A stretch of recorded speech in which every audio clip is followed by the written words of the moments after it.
15절로 39절 신약성경 54페이지.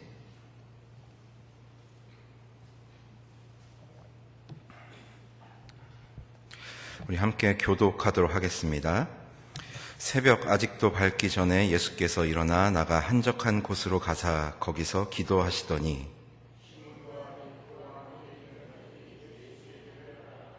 만나서 이르되 모든 사람이 주를 찾나이다.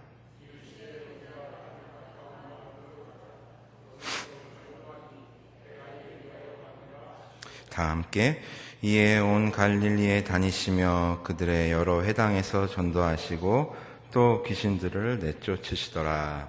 아멘. 굉장히 더운 날씨입니다. 6월인데 이런 날씨면 이제 앞으로 7월, 8월은 이제 어떻게 나아야 되나 또 걱정이 앞서긴 하는데, 근데 여름은 뜨겁고 더운 게 당연한 것입니다. 하나님께서 그렇게 만드셨고 또 하나님의 섭리이기 때문에 무덥고 짜증나는 여름이긴 하지만 또한 이건 역시 하나님의 창조 질서임을 또한 깨닫고 그 안에서 또 하나님을 또 만나시고 또 하나님을 느끼시는 우리 모두가 되었으면 좋겠습니다.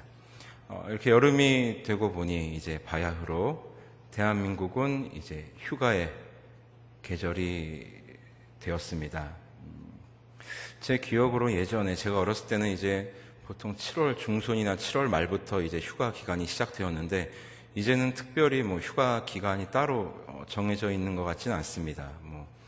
본인들이 원할 때 이제 떠나면 이제 그때 휴가가 되는데, 근데 대체적으로 이제 주로 여름에 많이 이제 휴가를 가게 되고 7월 중순부터 8월 한 중순까지 약 한 달간 이제 대한민국의 모든 산과 계곡, 그 다음에 공항, 그리고 고속도로는 이제 휴가객들로 붐빌 것입니다. 아마 여러분들도 이제 휴가를 계획하시고 또 이제 꿈꾸시는 분들도 계실 것입니다. 그리고 수많은 직장인들은 그야말로 이때만 바라보고 직장을 다니고 일을 하지 않나 그렇게 생각이 되어집니다. 혹시 여러분 가운데 무슨 팔자 좋게 휴가냐라고 얘기하시는 분도 계실지 모르겠으나 저는 그냥 일반적인 이야기를 하는 겁니다.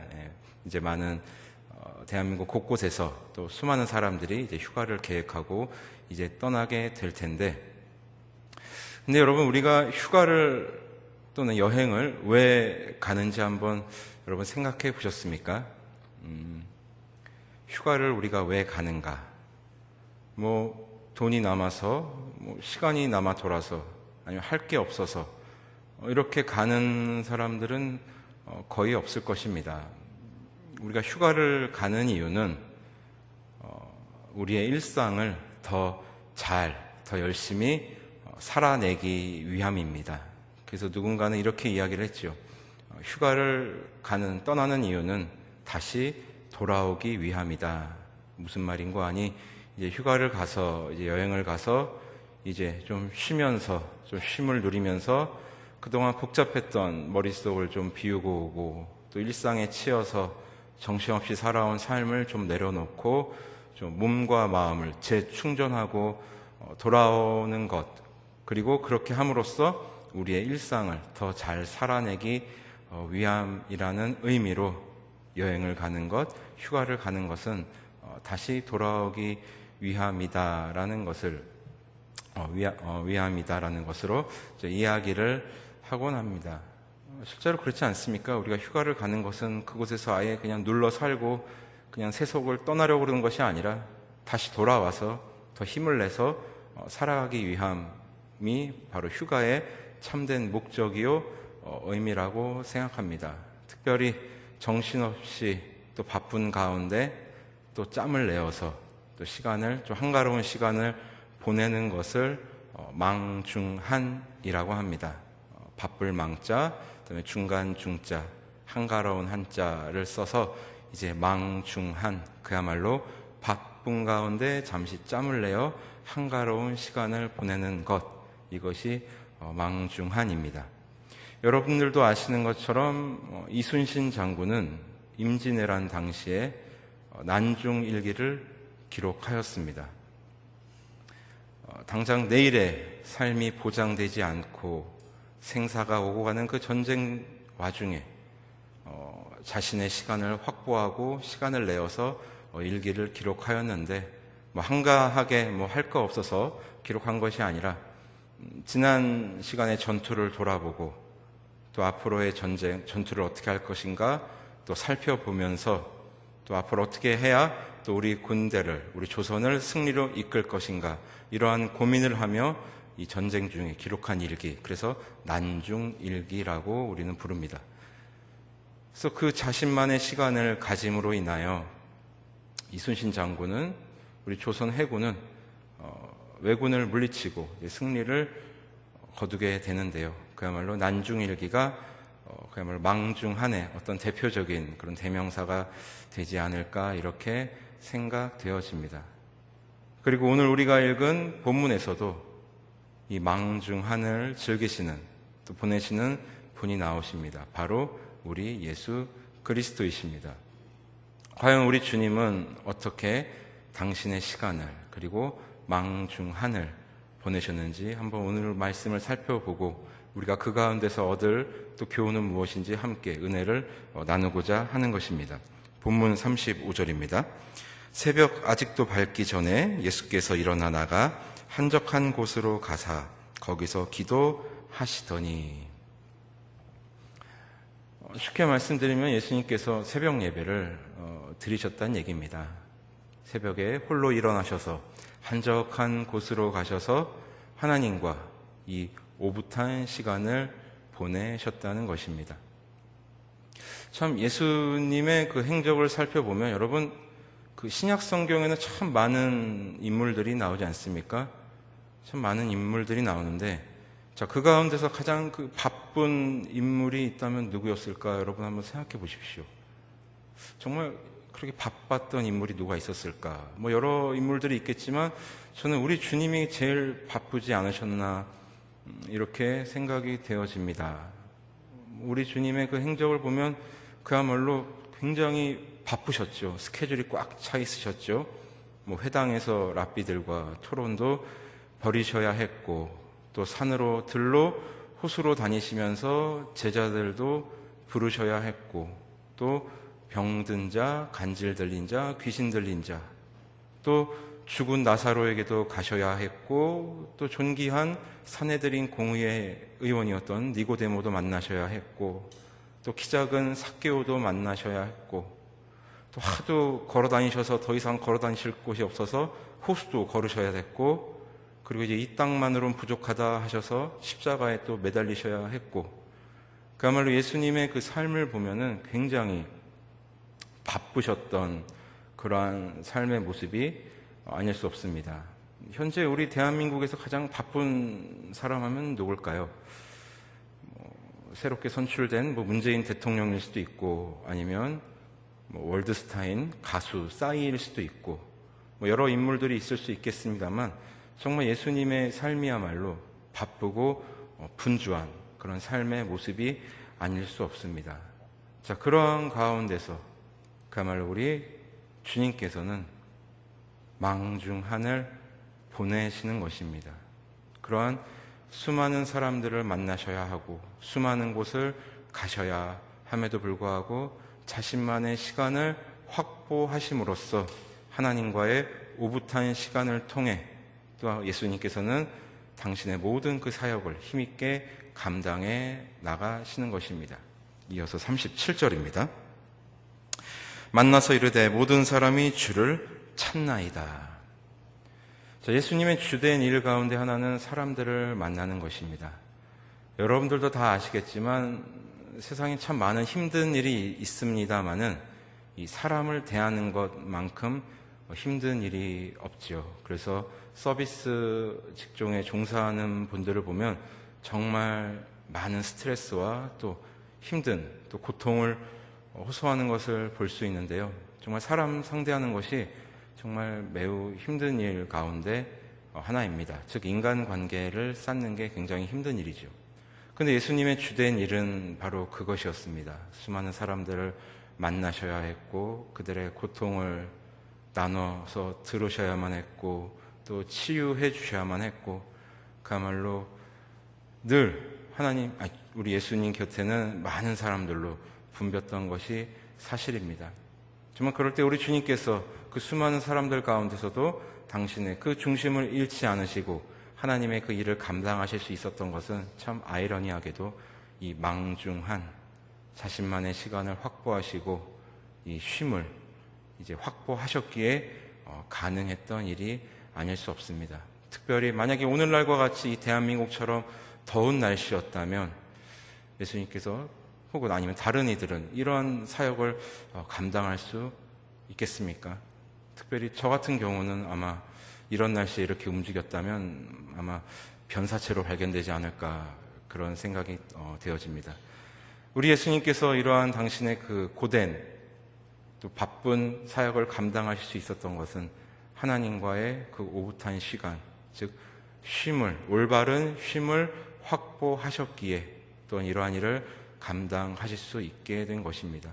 그리고 거기서 멈추지 않습니다. 오늘 본문 38절, 39절입니다. 이르시되 우리가 다른 가까운 마을들로 가자. 거기서도 전도하리니 내가 이를 위하여 왔노라 하시고 이에 온 갈릴리에 다니시며 그들의 여러 회당에서 전도하시고 또 귀신들을 내쫓으시더라. 잠시도 쉬지 않으시고 진짜 온 힘을 다해서 주님의 행보를 이어가십니다. 거듭 말씀드리지만 예수님께서 이러한 모든 사역을 감당하실 수 있었던 것은 그야말로 망중한 하나님과의 그 시간을 확보하셨기 때문에 가능했던 일인 것입니다. 근데 여러분, 우리 대한민국 사회에서는 이 쉰다는 것을, 쉼을 그렇게 좋지 않게 보는 것이 사실입니다. 물론 무기한적으로 영원히 쉬는 것을 말씀드린 것이 아니라 바쁘게 일을 하고 잠깐 쉬는 것조차도 용납이 안 되는 경우가 많다는 것입니다. 다 그런 건 아니겠습니다만은 몇몇 사장님들은 자신의 종업원들이, 직원들이 이 쉬는 꼴을 보지 못합니다. 어떻게 해서든지 더 일을 시키고 더 불려서 자신의 돈을 벌게끔 그렇게 만드는데요. 저 역시도 그런 경험이 많이 있습니다. 제가 20대 중반에 이제 아르바이트를 할 때 이 홈플러스의 전신이 홈에버였습니다. 그리고 그 홈에버의 전신이 이 까르프라는 대형 마트였습니다. 그래서 제가 까르프라는 곳에서 일을 할 때 아침 10시부터 밤 9시 반까지 거의 12시간을 일을 했습니다. 정말 열심히 일을 했습니다. 이 완구 코너에서 일을 했었는데요. 그래서 일을 하다가 이제 점심을 먹고 잠깐 짬이 나서 이제 쉴 때, 그야말로 망중한을 즐길 때, 막 그 매장 매니저가 와서 저에게 다그칩니다. 여기서 무엇하고 있냐? 빨리 나가서 일을 해라. 와서 지금 밥 먹고 잠깐 쉬고 있습니다. 밥 먹었으면 됐지. 나가서 어차피 움직이면 소화 다 될 텐데 뭘 여기서 쉬고 있느냐 하면서 정말 서럽게 저를 막 다그쳤던 그런 기억이 있습니다. 그래서 정말 속으로 그래, 한번 너 나중에 두고 보자 했는데 지금까지 다시 보지는 못했습니다. 그분을. 거기뿐만 아니라 다른 일을 할 때도 마찬가지였습니다. 제가 카페 매니저 일도 꽤 오래 했었고, 그다음에 영업사원 일도 했었고, 그다음에 또 여러 가지 일을 했었는데, 제가 일을 했을 때 이제 공통적으로 느꼈던 것은 정말 많은 사장님들은, 많은 업자들은 종업원들의, 직원들의 일할 시간은 정말 많이 보장해 줍니다. 그러나 쉬는 시간은 그렇게 보장해 주지를 않습니다. 그래서 좀 쉰다 하면은 그것을 좀 부정적인 시각으로 바라보는 경향이 우리 사회에는 아직 좀 있는 것 같습니다. 많이 나아졌다고 하지만 아직까지 그런 모습이 남아있는데, 근데 여러분 그거 아십니까? 이러한 문화를 개선시키고 좀 더 나은 발전적인 방향으로 나아가기 위해서는 우리 그리스도인들의 책임이 있다는 거 여러분들 알고 계십니까? 수많은 크리스찬 기업인들이, 또 그리스도인인 자영업자들이, 또 그리스도인 사회인들이 이 올바른 쉼의 문화를 정착시켜야 가능하다는 것입니다. 바로 그 올바른 쉼의 모델이 되어주시는 분이 바로 우리 예수님이십니다. 아마 우리 예수님께서 성자 하나님이시긴 하지만 또한 참 인간이시기도 했습니다. 기계처럼 24시간 예수님은 그렇게 일하시고 사역하실 수 없는 분이십니다. 그렇기 때문에 당신께서 이 하나님과의 올바른 이 쉼을 가지시고 당신의 영과 육을 재충전하시고 또 그렇기 때문에 이 일을 감당하실 수 있게 된 것입니다. 자, 바로 우리가 여기서 힌트를 얻어서 우리 그리스도인들이 이러한 문화를 좀 정착시켜 나가야 하는 것이 아닌가 그렇게 생각되어집니다. 그리고 우리가 쉼이라고 하면, 쉬는 것이라고 하면은 본능적으로 이렇게 생각합니다. 아무것도 하지 않는 것 또는 죄와 함께 동행하는 것이라고 생각할 때가 있는 것이 사실입니다. 쉽게 말씀드리면 쉰다는 것은 아무것도 하지 않거나 혹은 부어라 마셔라 하면서 평상시에 하지 않던 행동들, 즉 일탈을 하며 그렇게 지내는 것을 쉰다, 쉬는 것이다라고 생각할 때가 많이 있습니다. 그러나 여러분, 진정한 쉼은, 올바른 쉼은 하나님과의 오붓한 시간입니다. 가능하면 하나님께서 창조하신 이 자연 속에서 정말 이 도시를 떠나서 이 자연 속에서 그곳에서 이 육신의 쉼도 누리지만 그곳에서 이 천지를 창조하신 하나님을 깊이 묵상하며 하나님을 만날 수만 있다면 더없이 좋은 쉼이 되겠지요. 아니면 혹시 아니면 떠나지 못하는 상황이라면 내가 있는 곳에서 잠시 나의 분주한 일을 잠시 내려놓고 그야말로 편한 자세로 하나님의 말씀을 묵상하고 혹은 하나님과 독대하는 것, 이것이 올바른 쉼의 그런 모습이 아닐까 생각이 되어집니다. 왜냐하면 그런 것을 통하여 먼저는 하나님을 만날 수 있게 됩니다. 그리고 하나님을 만나게 되면 또한 그곳에서 나 자신을 만나게 됩니다.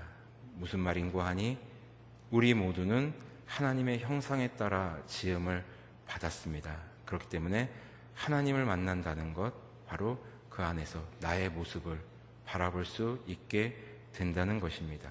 바로 이 올바른 쉼, 올바른 망중한을 통해서 말입니다. 그래서 나를 바라봄으로 인해서 그동안 나의 부족했던 것이 무엇인가? 그동안 나의 삶은 어떠했는가? 그것을 냉정히 바라보고 하나님 안에서 또한 반성의 시간도 갖고 앞으로는 나의 삶을 어떻게 살아가야 하겠다는 또한 다짐도 할 수만 있다면 그야말로 최고의 망중한 쉼이 되지 않을까 생각이 되어집니다. 바라기는 이번 여름에 우리의 쉼이 그러한 쉼이 되었으면 좋겠습니다. 바로 예수 그리스도께서 그렇게 하셨던 것처럼 말입니다. 그러므로 사랑하고 존경하는 성도 여러분, 열심히 일하는 것도 중요합니다. 정말 바쁘게 살아가는 것 정말 중요하고 감사한 일이 아닐 수 없습니다. 왜냐하면 하나님께서 우리를 이 땅 가운데 보내신 것은 우리가 속한 사회 가운데서 사회 구성원으로서의 역할도 충실히 감당해내는 것 또한 하나님께서 우리에게 부여하신 사명이기 때문입니다. 그러나 그것을 올바르고 더욱더 정확하게 또 열심히 감당하기 위해서는 올바른 쉼이 우리에게 필요한 것입니다. 그 올바른 쉼이라는 것은 바로 하나님과의 오붓한 시간을 이야기하는 것입니다. 바라기는 우리의 쉼이, 우리 모두의 쉼이 이제는 올바른 쉼이 되었으면 좋겠습니다. 하나님을 만나고 하나님을 바라보고 하나님과 독대함으로 인하여 우리의 삶을 돌아보고 그리고 우리가 그리스도인으로서 이 사회에서 어떻게 살아가야 하는지 한번 생각해 보았으면 좋겠습니다. 왜냐하면 성령 하나님은 우리로 하여금 생각나게 하시는 분이시기 때문입니다. 여러분들 이 레크레이션이라는 단어 들어보셨을 것입니다.